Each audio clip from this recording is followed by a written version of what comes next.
अस्सलाम वालेकुम, नमस्ते, सत श्री अकाल। वीडियो देखने वाले सबके लिए दुआ है कि आप जहाँ भी रहें खुश रहें, शाद रहें, आबाद रहें और हमारे इस चैनल पे अपना प्यार दिखाते रहें। आलोक सर एक बड़ी ही ज़बरदस्त वीडियो लेके आए हैं। पाकिस्तानी जो अच्छे मतलब बड़े बड़े यूट्यूबर हैं और अच्छे खाते पीते लोगों की पाकिस्तान में हालत, और इसके बाद उसी के अगर अपोजिट इंडिया को आलोक सर बताएंगे कि वहाँ पे जो सिचुएशन है, तो ये दोनों का कंपैरिजन टाइप एक वीडियो है।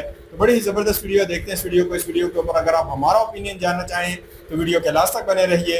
मेरा नाम है नदीम इकबाल जंजुआ, मेरे साथ हैं Mohammad Sameer Khokhar. So guys let's start. नमस्कार दोस्तों, डीडी रेड के एक और रिएक्शन वीडियो में आप सभी का स्वागत है। दोस्तों, ट्विटर पर मुझे मेरे एक चाहने वाले हैं, उन्होंने एक वीडियो का लिंक भेजा और ये जुनैद अकरम का वीडियो है। जुनैद अकरम को आप लोग जानते होंगे। उन्होंने कहा कि आलोक भाई, इस पर ज़रूर आप रिएक्ट करिए। थोड़ा वीडियो पुराना है बट इस पर रिएक्ट आप ज़रूर करिए, इसमें बहुत कुछ है समझने को। मैंने कहा चलिए भाई देखते हैं क्या है, तो चलिए लेट्स सी। बिल आया वैसे बिजली का इस बार? बिजली का मेरा ऑफिस का बिल आया 2.25 लाख और घर का आया 90,000। तो मैंने, आप सोचे ना, 3.25 लाख रुपए ट्रिक को दे दिए। अच्छा, दे दिया आपने? क्या करूं, नहीं दूंगा तो बिजली कट जाएगी। So when I made this video, उसमें सारे हमने लोगों के भी फीडबैक लिए। तो नीचे जो आप कमेंट्स पढ़े उस वीडियो के नीचे, जो इंडियन कमेंट्स हैं कि भाई हमारा तो बिजली का बिल 0 आता है, क्योंकि कुछ स्टेट्स में 200 यूनिट 300 यूनिट फ्री हैं, तो कह रहे हमारा कभी क्रॉस ही नहीं करता, तो हम तो बिजली देते ही नहीं है। And they were literally laughing and sad at the same time कि यार पाकिस्तान में लोग लाखों रुपए बिल दे रहे हैं, हम हंड्रेड्स में देते हैं, मैक्स टू मैक्स 1200 रुपए बिल आता है। मैं अभी लिटरली मैंने एक अभी पोस्ट लगाई थी कि, और वो ये थी कि आप किस स्पिरिट से क्रिकेट एंजॉय कर सकते हैं जब आपके मुल्क में लोग रो रहे हैं, लोग और वो आपने वीडियो देखी थी, वो जो बंदा पेट्रोल डलवाते रो। तो मैं कहा यार आप किस तरह एंजॉय कर सकते हैं। उसमें ये नहीं था कि भाई क्रिकेट को मैं कुछ कह रहा था, मगर मैं कह रहा था कि आप मेंटली तौर पे अब रेडी नहीं है कि किसी भी सेलिब्रेशन को आप एंजॉय कर सकें। हैव यू नोटिस्ड पिछले 1-2 महीने से ग्लूमीनेस बहुत बढ़ गई है सर? ये 16 महीने से बढ़ी हुई है।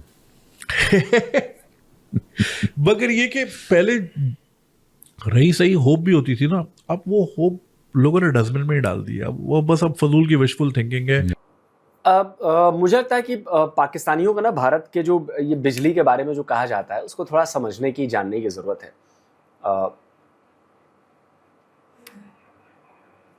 भारत में 28 राज्य हैं, 28 स्टेट्स और 8 जो हैं वो यूनियन टेरिटरीज हैं, केंद्र शासित प्रदेश जिसे कहते हैं, जो केंद्र करती है। और 28 में से मैं पाकिस्तानियों को बताना चाहता हूं कि सिर्फ 9 स्टेट ऐसे हैं जहां पर कुछ यूनिट्स जो हैं वो फ्री हैं, कुछ ऐसी हैं जहां पर आपको सब्सिडी मिलती है, बहुत सारी चीज़ें हैं, लेकिन सबके लिए नहीं है भाई। 28 स्टेट और 8 यूनियन टेरिटरीज में सिर्फ 9 स्टेट्स में, जहां तक मुझे याद आ रहा है, एक उसकी लिस्ट मैंने निकाली है, तो मैं आपको बता देता हूं कि भारत के किन किन राज्यों में बिजली की कितनी यूनिट्स फ्री हैं। उसके बाद आता हूं मैं कि हमारा बिल कितना आता है। जो ये कह रहे हैं ना कि 1200 से ज़्यादा बिल नहीं आता, नहीं, ऐसा नहीं है, बिल्कुल ऐसा नहीं। देखिए, पंजाब में 300 यूनिट जो है वो प्रति माह फ्री है। 300 यूनिट तक आपका बिल 0 आता है, उससे क्रॉस करेंगे तो फिर बिल आपको देना पड़ेगा।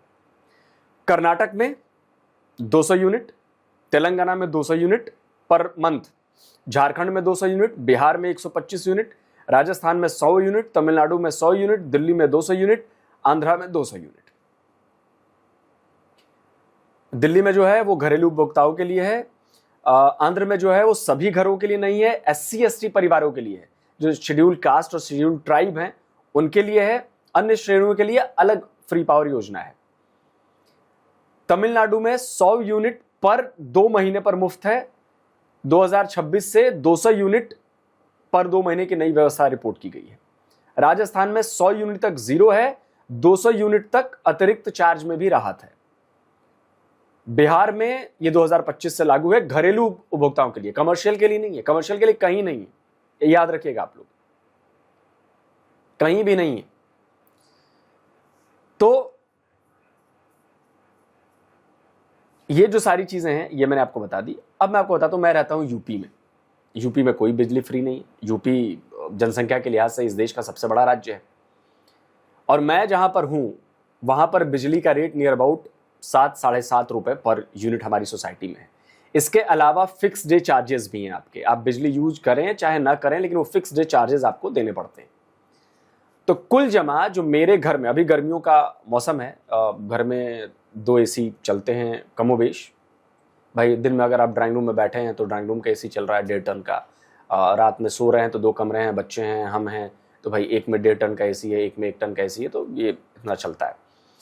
तो इन सबको मिला के जो मेरा बिल आ रहा है पर महीने का, वो नियर अबाउट 5,000-5,500-6,000 रुपए का, 5,500 रुपए का बिल आ रहा है भाई। अब उसमें मेरे घर में कंप्यूटर भी चलता है, टीवी भी चलता है, फ्रिज भी है, वॉशिंग मशीन भी है, गीज़र भी है। सुबह सुबह कभी ज़रूरत पड़ जाए पानी गर्म करने की, गर्म पानी से, जैसे सुबह सुबह बारिश हुई है, अब ठंड लग रही है, बच्चे को सुबह जाना है, तो वो हल्का गुनगुना पानी करके नहाता है, तो वो गीज़र से नहा लेता है। तो कुल जमा कहने का मतलब ये है कि भाई अगर मैं साल भर का पूरा एवरेज देखूं तो 5,000 रुपए से कम महीने का मेरा बिल कभी नहीं आता बिजली का। 5,000 रुपीज। जिसके घर थोड़े बड़े हैं, ज्यादा संसाधन लगे हुए हैं, उनके ज्यादा आते हैं। हाँ, बिहार में जो मेरा घर है वहां पर मैं ये कह सकता हूं कि बिजली का बिल बहुत कम आता है। 125 यूनिट फ्री है, फिर सब्सिडी भी मिलती है, और भी बहुत सारी चीजें हैं। और गांव है तो वहां पे बिजली का रेट भी कम है, तो वहां पर बिल कम आता है। लेकिन ये कहना है कि पूरे भारत में ऐसा है, बिल्कुल नहीं, बिल्कुल भी नहीं। सिर्फ 9 स्टेट में ऐसा है, बाकी के 19 स्टेट है भाई, यहां पर कोई छूट नहीं है। लोग बिजली का बिल पे करते हैं, और सस्ते से सस्ता भी। मुझे नहीं लगता कि 1,000-1,200 में काम बनता होगा, मतलब कुछ लोगों के बन जाते होंगे जो छोटे शहर में हैं या कम बिजली यूज करते हैं। लेकिन अगर मुझे लगता है कि नेशनल एवरेज निकाला जाए, अगर नेशनल एवरेज निकालने की बात करूं मैं, जो इन स्टेट्स को छोड़कर, तो मुझे लगता है कि हर घर में 2-2.5 हज़ार से कम का बिजली का बिल नहीं आता हो, एवरेज की बात कर। चलिए आगे सुनते हैं। अब फजूल की विशफुल थिंकिंग है कि शायद कोई मिरेकल हो जाए। मिरेकल नहीं होते आजकल के मिरेकल के लिए भी मेहनत करनी पड़ती है। हाँ, बस हम चाहते हैं कि हम वो भी ना करें, बस सारी चीजें सही हो जाए। सो पॉलिटिक्स का ये है कि I do point out a lot of things, system में क्या क्या कोताहियां हैं। फॉर एग्जाम्पल, अभी मैं ITCN, एक IT से रिलेटेड एक बहुत बड़ा एक्सपो होता है हर साल, राइट? तो उसमें मैं गया हुआ था। अब हमारे दोस्त हैं Umar Farooq, he works with Google for education, और काफ़ी काम कर रहे हैं पाकिस्तान में। तो वहाँ बच्चे मिले। अब बच्चों के साथ फिर मैं तो ज़ाहिर है मेरी स्ट्रेंथ ही ये यंगस्टर होता है, तो मैं इनसे ज़रूर बात करता हूँ कि उनके इशूज़ क्या हैं, मसले क्या हैं। एक बच्चा आया, कह रहा है यार मैं KU में पढ़ता हूँ और मैं BCS कर रहा हूँ, और ये देखें मुझे क्या पढ़ा रहे हैं, माउस क्या होता है, ट्रैक बॉल क्या होती है, लेज़र प्रिंटर क्या होता है।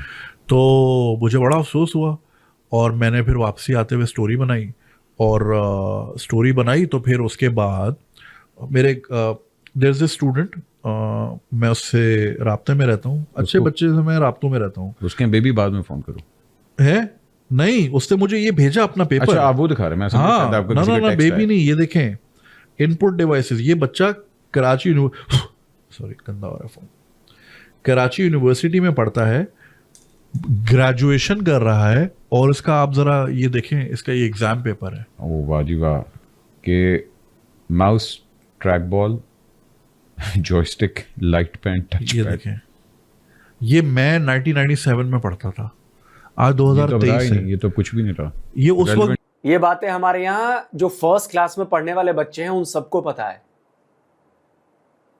कि माउस क्या होता है, रैम क्या होता है, कंप्यूटर क्या है, CPU क्या है, व्हाट इज दिस, लेजर। ये क्लास 1 के बच्चे को पता है। जो इस वक्त हमारे यहाँ क्लास 1 में एडमिशन के लिए बच्चे का 6+ ईयर्स होना बहुत जरूरी है।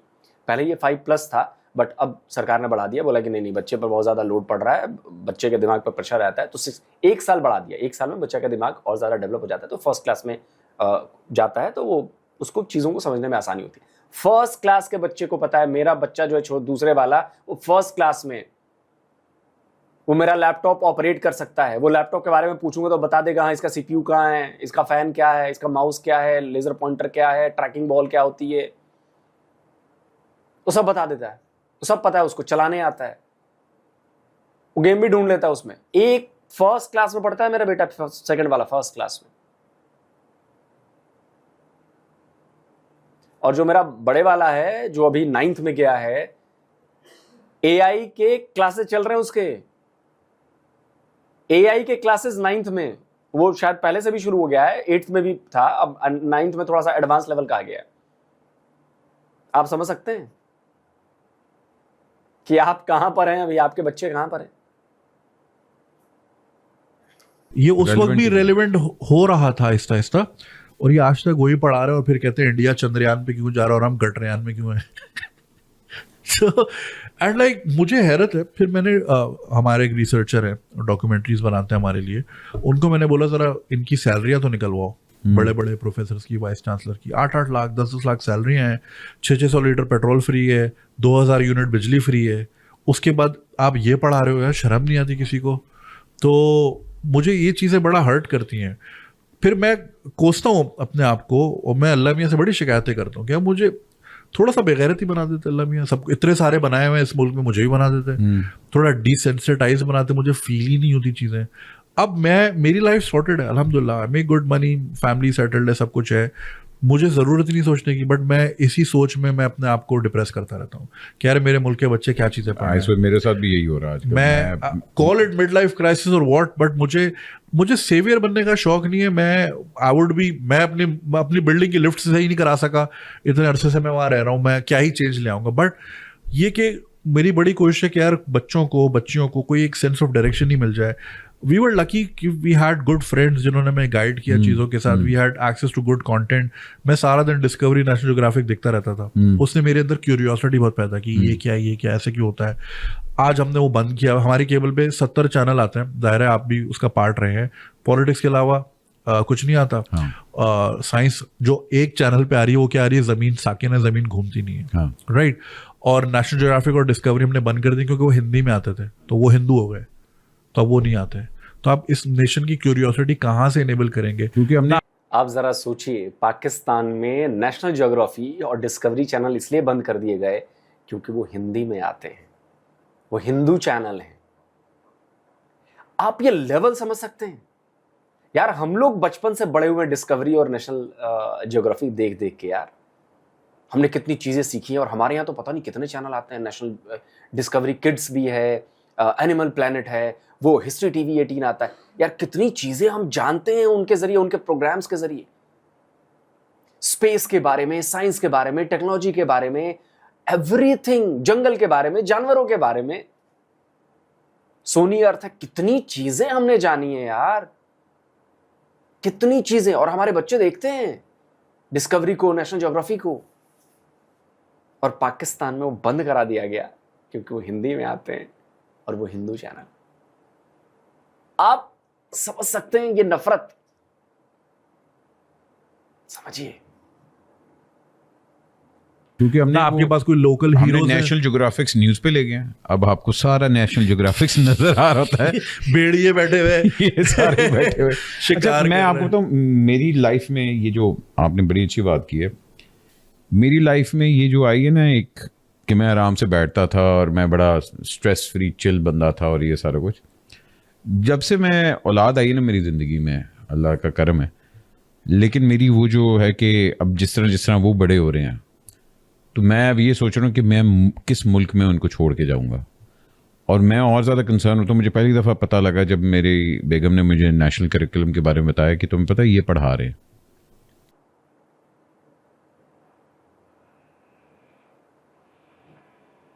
क्या बात कह दी इन साहब ने।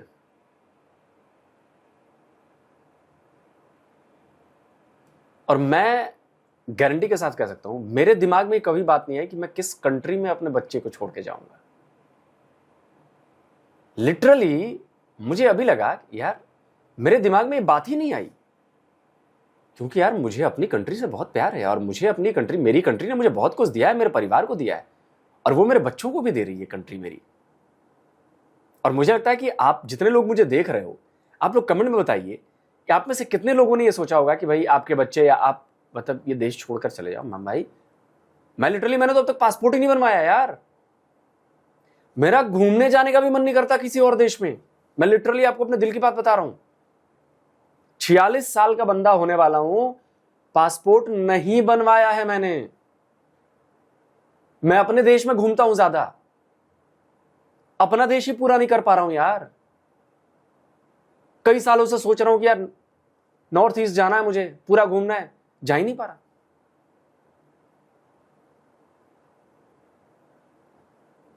मेरे दिमाग में कभी सवाल नहीं है। क्या आपके दिमाग में आया कभी ये सवाल कि आप अपने बच्चे को किसी और देश में छोड़कर जाएंगे?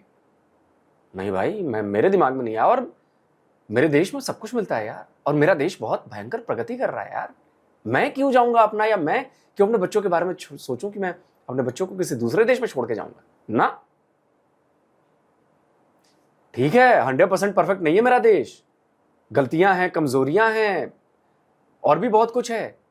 मैं सुधारूंगा, मेरे बच्चे सुधारेंगे भाई, मेरे माँ बाप ने भी सुधारा, मेरी जनरेशन भी कुछ ना कुछ सुधार रही है, मेरे आगे आने वाली जनरेशन भी सुधारेगी, और हम इस देश को और बेहतर बनाएंगे यार। मेरे दिमाग में ये बात कभी नहीं आई भाई, वरना मेरे दिमाग में अगर कभी ये बात आई होती ना तो मैं पासपोर्ट बनवा के कब का रेडी कर चुका होता। बच्चों के भी पासपोर्ट नहीं बनवाया मैंने अभी।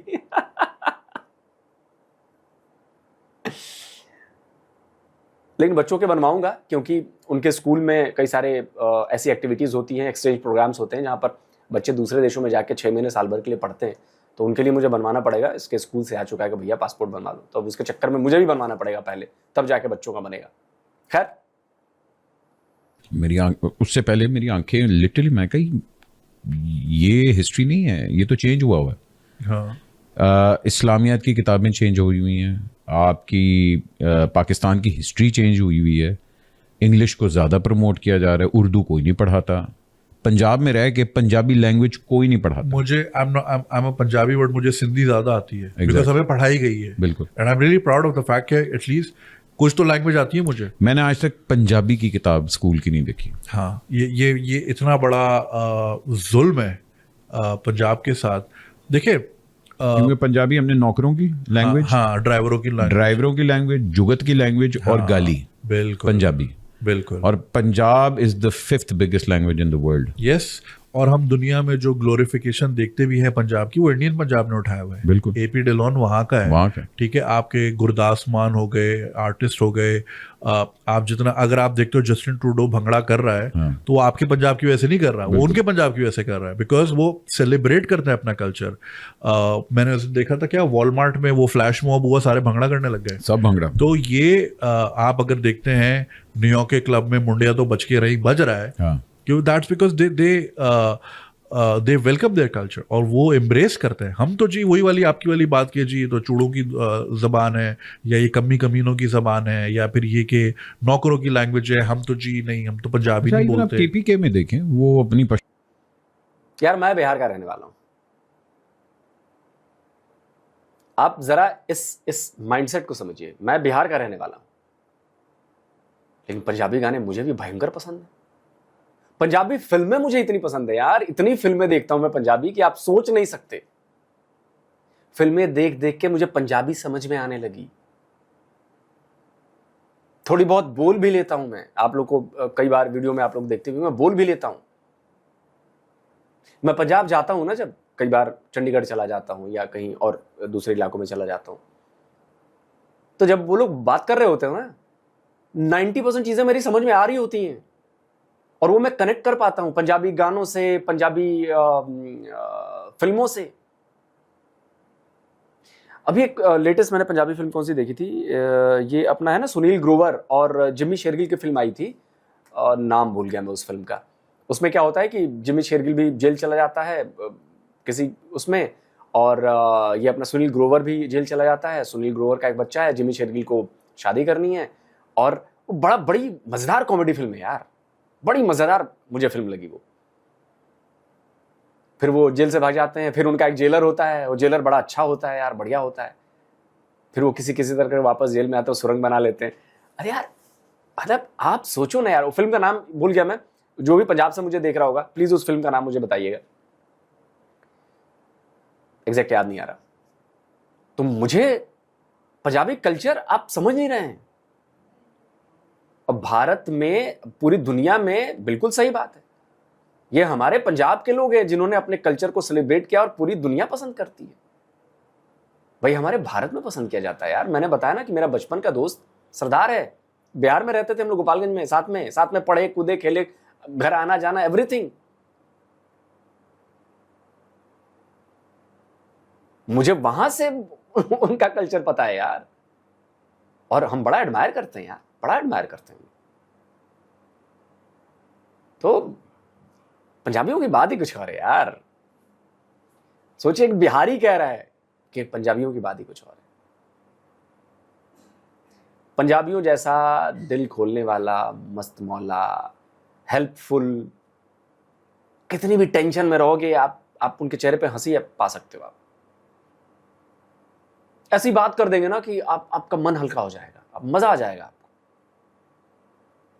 बाकी खाने खिलाने का तो मैं कुछ कह ही नहीं सकता भैया। मैं जब भी जाता हूँ ना, या अगर मैं हरमिंदर साहिब जाता हूँ या उधर अपना चला गया और भी दूर, क्या कहते हैं, बाघा बॉर्डर की तरफ भी चला जाता हूँ मैं, तो मतलब मुझे याद है मैं गया था हरमिंदर साहब अमृतसर। सुबह हम लोग होटल में थे, वहीं पे हरमिंदर साहब के पास में ही होटल लिया था हम लोगों ने।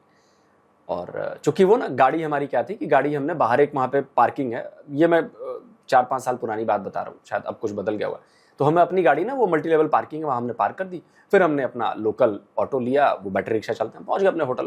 घूमना फिरना भी वैसे ही करते थे हम लोग, गाड़ी रहने दिया, कौन करे यार, पैदल ही घूम लो यार। तो सुबह हम नाश्ता करने गए। अरे भाई जब वो चूर चूर नान खाया मैंने, छोले कुलचे खाए, लस्सी पी, आए हाय। फिर मुझे लगा कि यार दिल्ली में तो अमृतसरी कुलचे और छोले और चूर चूर नान और लस्सी तो बेवकूफ बनाते दिल्ली में बे। मतलब जब गया था मैं पहली बार उधर गया था मैं, तब की बात बता रहा हूँ। और वो जो स्वाद मेरे मुंह पे चढ़ा यार, वो मक्खन पराठे पे सुबह सुबह, सफेद वाला मक्खन, देसी बिल्कुल, हाय हाय, मुंह में पानी आ गया मेरे अभी यार। जल्दी जाना पड़ेगा फिर से अमृतसर मुझे।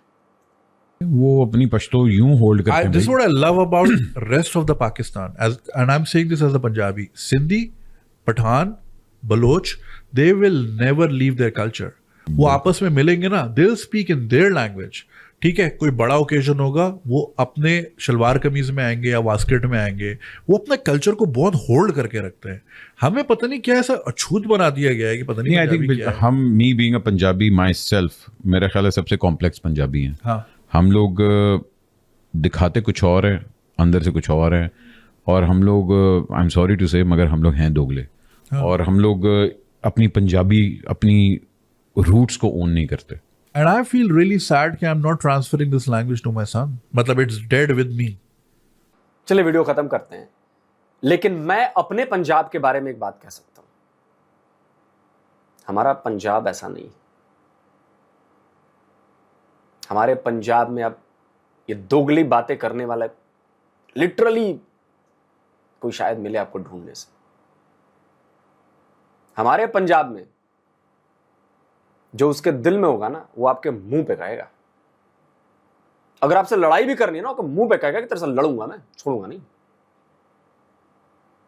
और बाकी प्यार, आओ भगत, मेहमान नवाजी, वो तो आप छोड़ ही दो, वो तो नेक्स्ट लेवल का है यार, मैं बता रहा हूं आपको। देखो मैंने फील किया ना, मैं किसी की सुनी सुनाई बातों पर यकीन नहीं करता। मैं चंडीगढ़ कई बार जा चुका हूं, अमृतसर कई बार जा चुका हूं, उसके आगे भी बहुत बार कई जगहों पे गया हूं। मैं बहुत जगहों पे गया हूं, मैं बता नहीं सकता आपको, किसी और काम के लिए गया था। लेकिन मुझे पता है ना वहां के लोग कैसे। मैं राह चलते, एक बार की बात है, और गर्मी का दिन था, बड़ी जोर की प्यास लगी, पानी की बोतल मेरी खत्म हो गई थी। आसपास देखा मैंने, दुकान नहीं दिख रही थी। छोटा सा कस्बा टाइप का, गांव कस्बा नहीं था, गांव था, पिंड था वो। तो एक दरवाजे पे गया मैंने, और मैंने हिंदी में बोला। उस समय पंजाबी मुझे उतनी आती नहीं थी। मैंने हिंदी में बोला कि यार मुझे प्यास लगी है, थोड़ा पानी चाहिए। आप बिलीव नहीं करेंगे, उन्होंने मुझे, बुजुर्ग से थे, उन्होंने मुझे अंदर बुलाया, बोला कि बेटा इथे आ।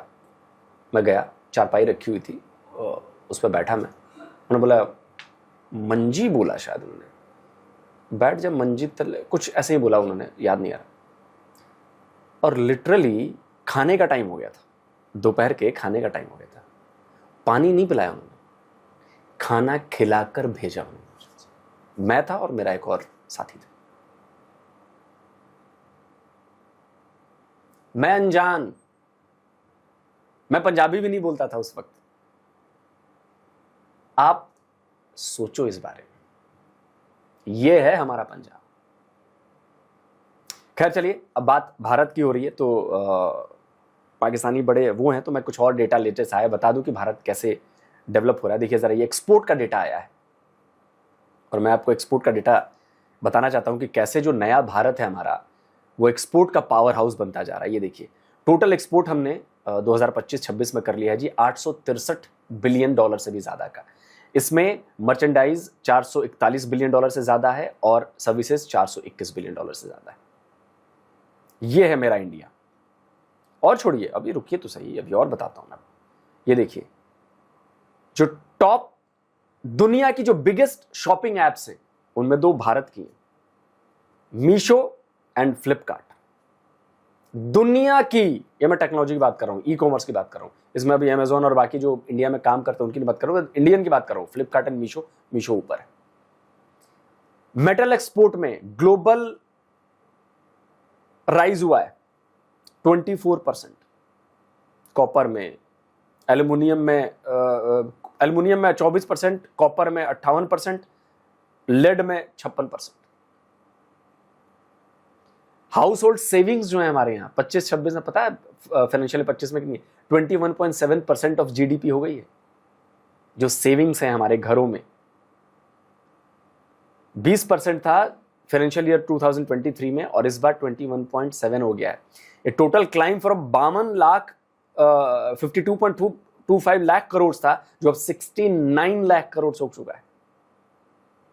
यह है हमारी ताकत, समझे। और सबसे बड़ी बात जो मैं दिखाना चाहता हूं वो ये देखिए, ये ग्राफ आया है कि 2014 और अब 2026, मतलब 2014 से पहले और 2014 के बाद किन किन सेक्टर्स में क्या क्या नया बना है, डेवलप हुआ। आप देखिए जरा, dedicated freight corridors 100%, recognised startups करीब करीब 100%, solar energy 98%, defence exports 98%, inland waterways cargo 85। आप ये देख रहे हैं, ये जो 2014 से पहले ये था हमारा इंफ्रा और बाकी चीजें, और 2014 के बाद ये चीजें ऐड हुई उसमें।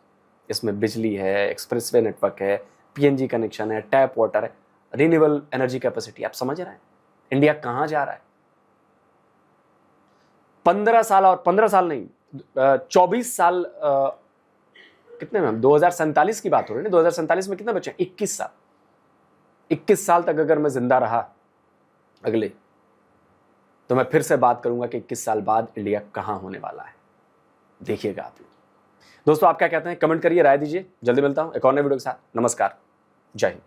ये वीडियो देखकर मुझे एक तरफ अगर देखा जाए, एक तरफ के हालात देखकर दुख भी हुआ है, परेशानी भी हुई है, और दूसरी तरफ इंडिया के हालात देखने के बाद या इंडिया की सिचुएशन जो लोक सर ने बयान की है, या हमारे जो दोनों यूट्यूबर बैठे हुए थे उन दोनों ने जो इंडिया के हवाले से कुछ उन्होंने भी बातें सामने रखी हैं, तो बड़ा कह सकते हैं कि हैरानकुन भी लगा इंडिया के हवाले से। वो बात जो की जाती है ना पाकिस्तान में बार बार, कि आज भी ये बॉर्डर अगर यहाँ से फौजें हट जाएं तो यकीन करें पाकिस्तानी इस एरिए को छोड़कर भागते हुए इंडिया जाएं। ये ऐसी वीडियो कुछ पाकिस्तानी देख लेना, ऐसी वीडियो यकीन करें जिसमें कंपैरिजन होता है, समझ आती है, तो बंदा हैरान हो जाए। मुझे सबसे बड़ा दुख जो होता है पाकिस्तान में, हम जो पाकिस्तानी हैं और भी मसाइल हमारे हैं, पर जो इस टाइम हमें बिजली का मसला बना हुआ है, जो हम बिल दे दे के हमारी जो पाकिस्तानियों की कमर टूटी हुई है, उसके ऊपर मैं अगर बात करूं तो हम जो है आम लोग पाकिस्तान में रहने वाले जो एक फ्रीजर चलाते हैं, फैन घर में चलते हैं, लाइटें जलती हैं, इसके अलावा और इतनी कोई खास चीज हम लोग यूज नहीं करते। इस्त्री होती है वो कभी कभी हम इस्तेमाल करते हैं, वो भी हम कम से कम ही कोशिश करते हैं। एक बार लगाते हैं ना तो 2-2 जोड़े सभी के जो है प्रेस करके रख लेते हैं।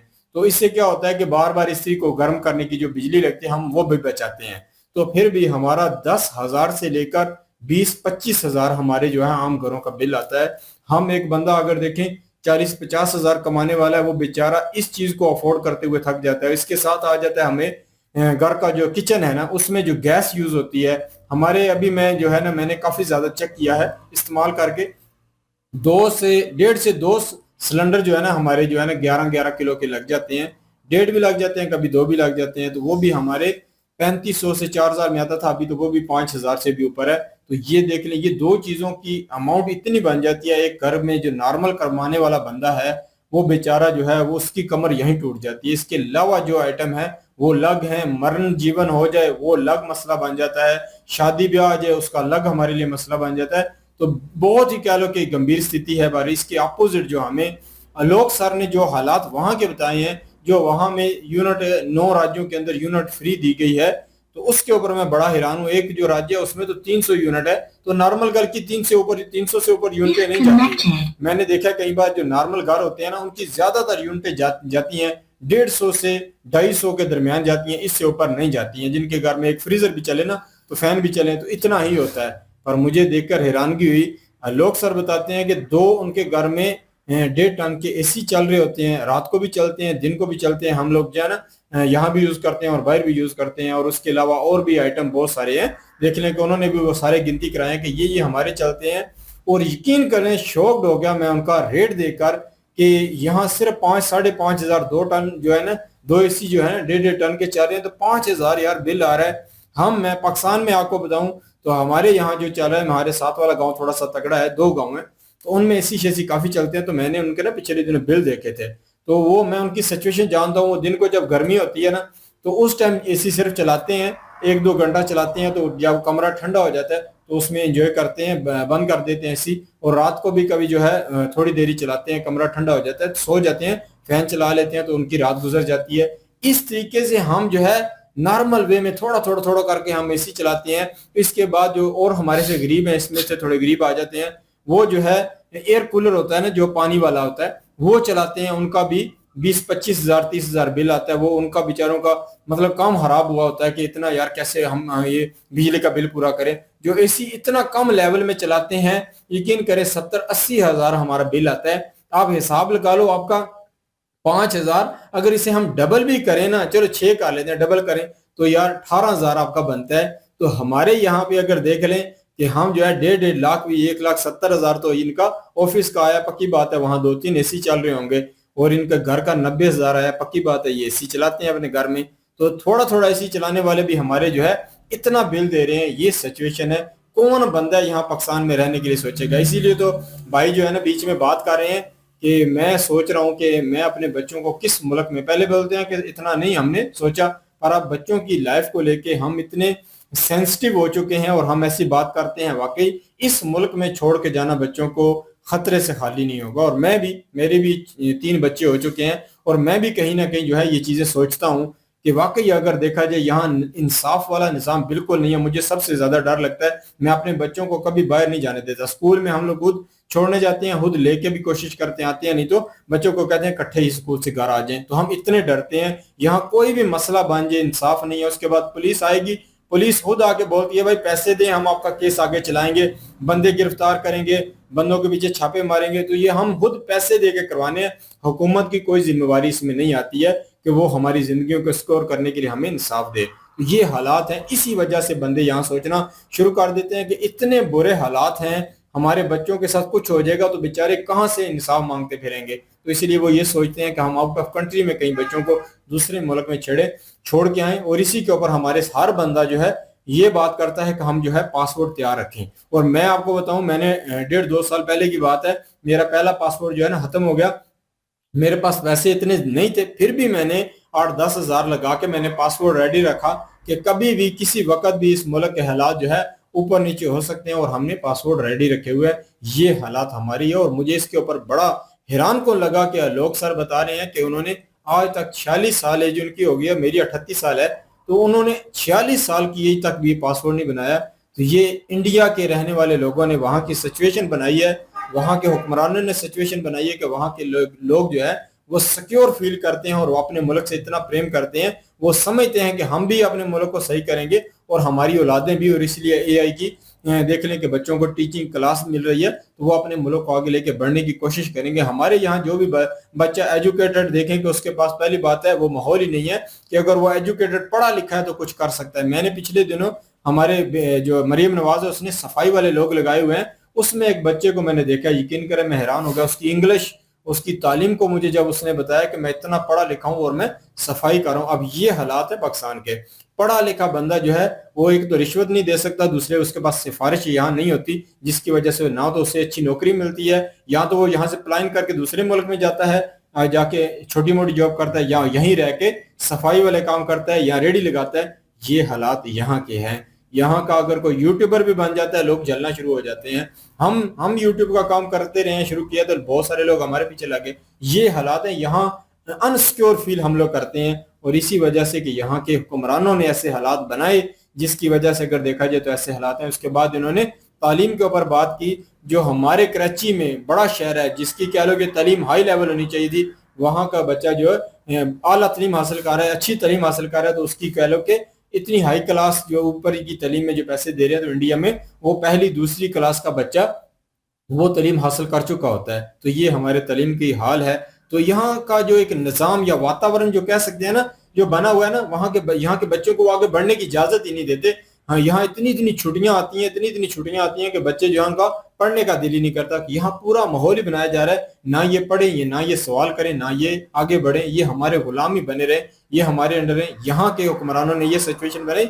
इसी वजह से हमारे लोग, मैं खुद भी इसी वजह से हम पासपोर्ट तैयार करके बैठे हैं कि कभी भी मौका मिले और हम यहाँ से भाग जाएं। हमारे गांव के पिछले दिन एक बंदा चला गया यहाँ से, उसने पहले सऊदीया से आया था, आके इसने मेहनत की, यहाँ कोई वो कह लो कि सिक्योर निज़ाम नहीं मिला, वो वापस चला गया। बहुत सारे लोग इसी तरीके से भाग रहे हैं यहाँ से। हर कोई चाहता है कि यहाँ नहीं, हम आउट ऑफ कंट्री में कमाएं, तो हम तब जाकर अपनी औलाद की, अपने घर वालों की अच्छे तरीके से उनको सपोर्ट कर सकते हैं, उनका घर का जो है निज़ाम चलवा सकते हैं। तो बड़ी हैरानगी हुई है। मैं हैरान हूं कि इंडिया में क्या निज़ाम है और पाकिस्तान में आज थोड़ा सा और कंपैरिजन ना करने के, डीपली कंपैरिजन इसमें हमें देखने के लिए मिला। और देख लेंगे जो अच्छे भले कमा रहे हैं पाकिस्तान में, जैसे ये दोनों यूट्यूबर हैं, ये भी अपने आप को अनसिक्योर फील करते हैं पाकिस्तान में। तो हाँ, सोचें हम जो 30-35-40,000 50,000 कमाने वाले हैं, हमारा क्या हाल होगा, हम किस लेवल पे सोच रखते होंगे। तो बड़ी हैरानकुन वीडियो थी जो देखकर काफी ज्यादा सीखने के लिए भी मिला। बिल्कुल जी। सबसे पहले तो बात करेंगे पंजाब की। हम पंजाब से ताल्लुक रखते हैं और हम फख्र से कहते हैं कि हम पंजाबी हैं, और पंजाबी हमें होने पर बिल्कुल भी कह लें कि शेम फील नहीं होता, हमें प्राउड है, क्योंकि हमारे पंजाब का एक नाम है, हम पंजाबियों का एक कल्चर है। और तारीख में भी बहुत बड़ा एक कह लें कि पंजाबियों का किरदार जो है वो माना जाता है। हमारे पंजाबियों के बड़े बड़े सरदार, बड़े बड़े हमारे जो पूर्वज हैं पंजाब के ही थे। जब भी बाहरी ताकतों ने हमला किया है हिंद के ऊपर, तो पंजाब के लोग जो हैं वो किसी से कम नहीं, किसी से पीछे नहीं रहे। उन्होंने हमेशा उन बाहरी ताकतों को मार के भगाया और हमेशा अपनी सरहद की और अपने इलाके की हिफाजत की है। तो पंजाबियों को तो शेर भी कहा जाता है कि ये शेर लोग होते हैं, इस बात में कोई शक नहीं। लेकिन नहायत ही अफसोस की बात है कि हमारे पाकिस्तान के पंजाब वाले जो लोग हैं वो अपने कल्चर को, अपने रूट्स को भूल चुके हैं और आहिस्ता आहिस्ता छोड़ रहे हैं। लेकिन हमारे इंडिया पंजाब के जो लोग हैं, मैंने देखा है कि वो कितने ही पढ़े लिखे क्यों ना हो, डॉक्टर बन जाते हैं, इंजीनियर बन जाते हैं, बड़े बड़े बिजनेसमैन बन जाते हैं। कनाडा चले जाएं, इंग्लैंड चले जाएं, पेरिस चले जाएं, अमेरिका चले जाएं, अपनी पंजाबी जुबान नहीं छोड़ते, पंजाबी में बात करते हैं। हमारे कितने ही रिश्तेदार हैं, इंग्लैंड है, इटली है, पूरी फैमिली इटली, स्पेन यहाँ पे चले गई है, तो उन्होंने पंजाबी को छोड़ दिया। अब न्यू जनरेशन जो आ रही है वो इंग्लिश बोलते हैं, उर्दू बोलते हैं। पंजाबी बोलना ना वो अपनी तौहीन समझते हैं।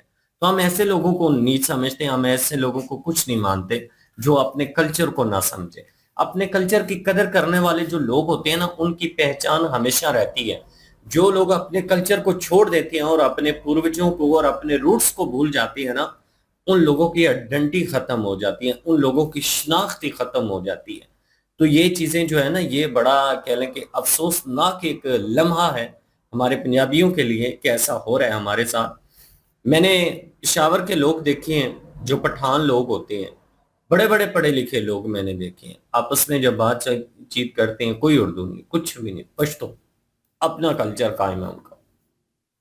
बाहर जो मर्जी ड्रेसिंग करें, जब अपने गांव में जाएंगे, अपने शहर में जाएंगे, अपने कह लें कि सूबे में जाएंगे, तो अपनी ड्रेसिंग करेंगे, अपना कल्चर जो है उसको लाइक करते हैं। हम पंजाबी हैं, शलवार पजामा जो सॉरी कमीज और पजामा जो है वो हमारी पहचान है और हम प्राउड से पहनते हैं। हमें इतनी ज्यादा ये पैंटें शर्टें मुझे तो बिल्कुल भी बहुत ही कम पसंद है। मैं तो वैसे ही बड़ी कम पहनता हूँ। तो मैं अपनी जो लिबास है मेरा पंजाब का, मैं उसको फख्र से पहनता हूँ, मुझे अच्छा लगता है तो मैं पहनता हूँ। और उसके बाद हमारे पंजाब के बहुत सारे लोग जो हैं वो अपना कल्चर छोड़ चुके हैं। उन्होंने क्या किया, उन्होंने पैंटें शर्टें पहनना, इस तरह की चीजें करना, तो अजीबोगरीब से जो फैशन है ना वो करना शुरू कर दिए, जो कि कह लें कि अच्छा तो नहीं लगता, लेकिन क्या कहें, अब सबको समझा तो सकते नहीं है। तो ये चीजें जो है ना वो पाकिस्तान में हो रही हैं, लेकिन इंडियन पंजाब में नहीं हो रही। और मजे की बात ये है कि ये पाकिस्तान में भी सिर्फ पंजाब में कल्चर चेंज हो रहा है। बाकी सिंध वाले अपना कल्चर उन्होंने कायम रखा है, बलोच ने अपना कायम रखा है, पख्तूनों ने अपना कल्चर कायम रखा है, उन्होंने नहीं छोड़ा। हमारे जो पंजाब की मिसाल बनी हुई है ना कि मेहमान नवाज हैं, ये जैसे आलोक सर बता रहे हैं खाना खाए बगैर नहीं जाना, अब इतने शुम हो गए हैं, इतनी शुद्ध तबीयत के मालिक हैं कि किसी मेहमान को पानी तक नहीं पूछते। मैं अपने पंजाब की बात कर रहा हूँ, इस तरह की जो है ना अजीबोगरीब सी सोच हो गई है। हालांकि पेशावर चले जाएं, पख्तूनों के पास चले, आज भी वही कल्चर है उनका। मुझे याद है मेरा एक विजिट था, मैंने ईरान जाना था, तो मैं कोयटे मेरी स्टे थी, मैं कोयटे रुका हूँ, स्टे मेरी थी तकरीबन कोई 7-8 दिन मैंने रुकना था वहां पे। जिस होटल में मैं रुका हूँ वो पठानों का था। मुझसे पूछा है कि आप किधर से हो, मैंने कहा मैं पंजाब से हूँ, तो मैंने ईरान जाना है। तो कहते हैं अच्छा चलें ठीक है, आज के बाद आपने पैसे नहीं देने। मैंने बड़ा ही जोर लगाया, उस बंदे ने कहा कि या तो आप हमें छितर मार लें, छितर को उर्दू में क्या कहेंगे, मतलब कि या हमें आप इंसल्ट कर लें, तो या फिर आप जो है ना वो यहाँ से चले जाएं, हम आपसे पैसे नहीं लेंगे। मैंने कहा यार इस तरह नहीं होता, चलें आपकी बड़ी मेहरबानी। मैं 7 दिन उधर रहा हूँ, 7 दिन उस बंदे ने मुझसे ना होटल का किराया लिया ना खाने के पैसे लिए। और मजे की बात यह है कि उस बंदे ने मुझे कहा था कि आपसे एक दरख्वास्त है। मैंने कहा क्या? कहता है आपने खाना जब हमने खाना है ना हमारे साथ खाना। मैंने कहा ठीक। 3 टाइम का खाना मैं वहां पे 7 दिन में खाता रहा। आज भी वो लोग मेहमान नवाज है। ईरान में पहुंचा हूं, वो भी बड़े अच्छे लोग हैं, फारसी हैं, बहुत ग्रेट लोग हैं, हमसे तो 1000 गुना बेहतर है। उन्होंने भी बड़ी कदर की, वहां पे मुझे बड़ी इज्जत मिली कि पाकिस्तान से आए हैं भाई, तो चलें ठीक है जी। कहाँ से हैं? मैंने कहा पंजाब से हूँ। तो मैं फख्र से बताता हूँ कि मैं पंजाबी हूँ और मैं पंजाब से हूँ। मुझे कोई झिझक नहीं है कि अपना आप बताने में, और मुझे ये भी कोई झिझक नहीं है कि मेरे पूर्वज कौन है, मेरी कास्ट क्या है, मेरे रूट्स किसके साथ जुड़ते हैं। मुझे सब पता है कि हम कौन हैं और हम किसके साथ जुड़ते हैं।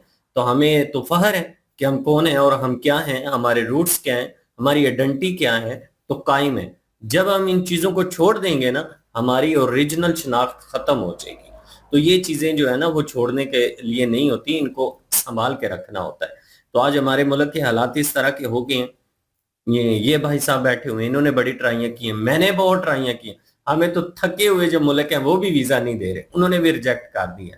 तो ये हालात हैं कि ये नहीं कि हम कोशिश नहीं कर रहे यहाँ से निकलने की, हम भी कर रहे हैं। चूंकि मैंने तो शादी नहीं की, लेकिन ये है कि हमारी जनरेशन तो है, मेरे भतीजे हैं, मेरी भतीजियां हैं, भांजे हैं, भांजियां हैं। भांजे मेरे छोड़ के मुल्क चले गए हैं, लेकिन ये है कि भतीजे अभी मेरे यहाँ पे हैं, वो छोटे हैं, वो भी कोशिश कर रही हैं, हम उनका भी ट्राई करवा रहे हैं कि उनको हम यहाँ पे ना रहने दें। मतलब कि हमारी जो न्यू जनरेशन है हम कभी भी उनको यहाँ पे नहीं रहने देंगे। यहाँ से तो हम उनको आउट ऑफ कंट्रीज भेजेंगे। हमें जो है वो दिक्कत हो रही है कि मतलब कि हमारा ये सिलसिला है कि हम बड़े हो चुके हैं, वो बच्चे हैं, वो छोटे हैं, तो रिश्तेदारों से कह कलवा के तो हम उनको ना करवा रहे हैं। लेकिन जो बड़े हो गए 18 से जो ऊपर हैं, 18 से जो ऊपर हैं, उनके लिए काफी मुश्किल हुआ पड़ा है। तो ये हालात हैं कि हर कोई जाना चाहता है। मैं कल एक वीडियो देख रहा था, पाकिस्तानी बंदा पेट्रोल डलवा रहा था, रो रहा था, खून के आंसू रो रहा था। किसी ने पूछा क्या हुआ है? कहता है मैंने उस बेवा औरत के आंसू मेरे दिल के ऊपर जो है ना वो तीरों की तरह लगे हैं, जिसमें वो बेवा औरत ये कह रही है कि मेरे घर के बिजली का बिल इतना आया कि मैंने बैंक से लोन लेकर वो दिया है और मैं लोगों के बर्तन धोकर वो लोन अदा कर रही हूँ, और मेरे 2 बच्चे हैं और वो घर पे भूखे रहते हैं, मैं खाना तक अफोर्ड नहीं कर पा रही। ये हालात हैं। तो वो बंदा कहता है कि मैं रो रहा हूं। मैं कहता हूं कि आज इंडिया अगर ये कह दे कि हम पाकिस्तान को दोबारा कबूल करते हैं और पाकिस्तानी लोग जो आना चाहें आ जाएं, तो वो बंदा कहता है कि तकरीबन मेरा ख्याल है 100 में से 90% लोग जो है ना वो चले जाएंगे। ये बात सही है, हम भी चले जाएंगे, हम भी यहाँ पे टिकने वाले नहीं है। अगर इंडिया हमें ऑफर करे ना तो सबसे पहले बल्कि हम ही निकलेंगे। तो ये चीजें तो हैं, वाकई कोई नहीं टिकना चाहता, लेकिन क्या करें भाई, हालात इस तरह के हैं कि मजबूरियां हैं। ये कह लें कि बहुत ही दिल दुखने वाली बातें हैं, पर क्या करें अब। कहते हैं ना कि हालात के हाथों इस चक्की में फंस गए हैं तो पिसना तो पड़ेगा। बिल्कुल जी, ये सिचुएशन है।